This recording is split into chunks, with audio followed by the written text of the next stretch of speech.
els 3 punts a casa. Ja tenim les imatges. Sí, però un partit, a banda del resultat, a banda dels 90 minuts,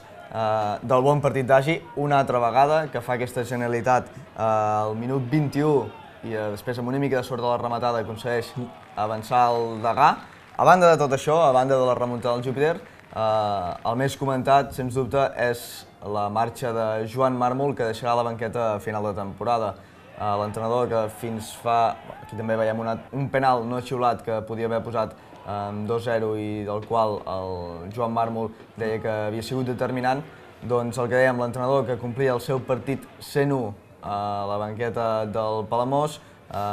deia oficialment, perquè ja corrien bastantes veus,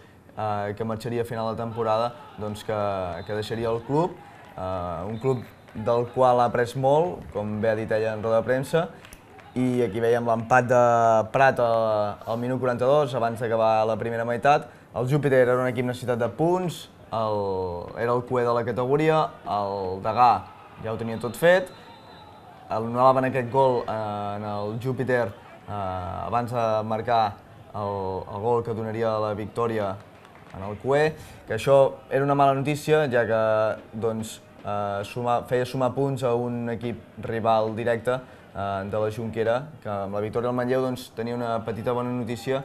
i era el més evident que podia passar, perquè la relaxació del Degà, que ja ho té tot fet per dalt i per baix, que no podia aconseguir ni el play-off ni baixar, doncs que